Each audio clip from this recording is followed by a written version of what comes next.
Hey welcome to my channel unique food in my kitchen.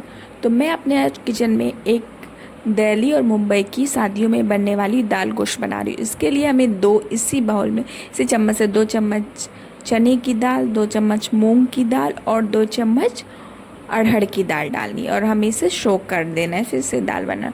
और हमें इसके लिए एक मसाला रेडी करना है, जिसके लिए हमने 2 चम्मच धनिया लिया है, 1 चम्मच सौंफ, 3-4 काली मिर्च और इलायची और 1 स्टार अनियंस और फिर आधा चम्मच जीरा। ये मसाला हमारे सालन को यम्मी बना देगा। तो इसके लिए हमने दो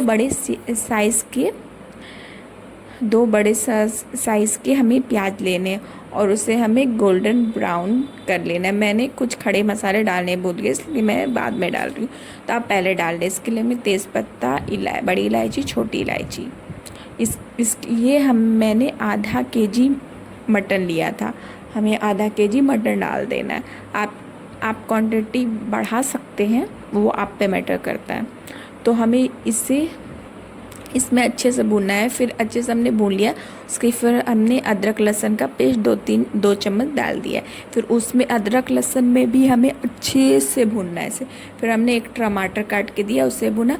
फिर हमने कुछ खड़े मसाले डाले, धनिया पाउडर, मिर्च, ज़ीरा पाउडर, हल्दी, नमक। उसके बाद हमें उसे 3-4 विसल लगा देना, विसल लगा के रेडी कर देना। जिस भगोने में हमें वो सालन बनाना है उसमें मैंने ट्रांसफ़र कर दिया है। और उसमें मैंने अब इसमें बहुत सारी हरी धनिया लिया है मैंने, और सूखी पुदीना लिया। मेरे पास सूखी पुदीना था तो सूखी पुदीना, आपके पास ताज़ा हो तो आप ताज़ा डाल सकते हैं। जिसके लिए मैंने पुदीना लिया।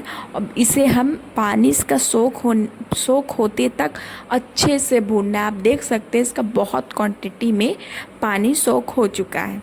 तो हमें इसे अच्छे से, देखिए इस थिकनेस में जो अच्छे से भुन जाता है ना, वो गोश्त का टेस्ट ही अच्छा होता है।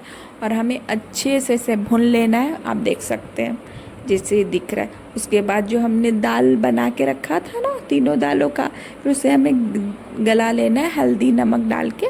फिर ये बन जाएगा, इसे अच्छे से फेंट के। अब इसमें जो हमारा दाल था, देख सकते हैं आप, वो दाल हमने मिक्स कर दिया है। अब हमें इसे अच्छे से चला लेना है, आप देख सकते हो, हमें इसे अच्छे से चलाना है। आप देख रहे हैं ना, हमें बिल्कुल इसी प्रोसेस में आगे बढ़ते जाना है। अच्छे से दाल को मिक्स करना है हमें, जिससे वो मिक्स हो जाए। थोड़ी देर हम देखेंगे कि वो थोड़े बबल्स उसमें आ रहे हैं कि नहीं आ रहे। बबल्स आने के बाद देख सकते हैं थोड़ी देर, उसके बाद हमें इमली का पल्प डालना है बिना खटाई के। तो ये दाल तो बिल्कुल अधूरी है, आप एक बार खटाई डाल के ज़रूर बनाएं। तो देखिए अब हमने खटाई डाल दी इसमें। अब इसे हम अच्छे से चलाएंगे। अब हमें 10-20 मिनट में धीमी आंच में ढक के से थोड़ा देर ये कर देना है। और फिर आप ऊपर से हरी मिर्च डाल देना। अब मैंने इसे छोंका देना है, मैंने घी गरम किया है, उसमें मैंने एक बारीक कटी हुई प्याज डाली है। अगर आपको लहसुन का टेस्ट पसंद है तो आप लहसुन का छोंक भी डाल सकते हैं, पर मुझे नहीं पसंद इसलिए मैं नहीं डाली। इसलिए तड़का हो गया, तड़का भी पक रहा है।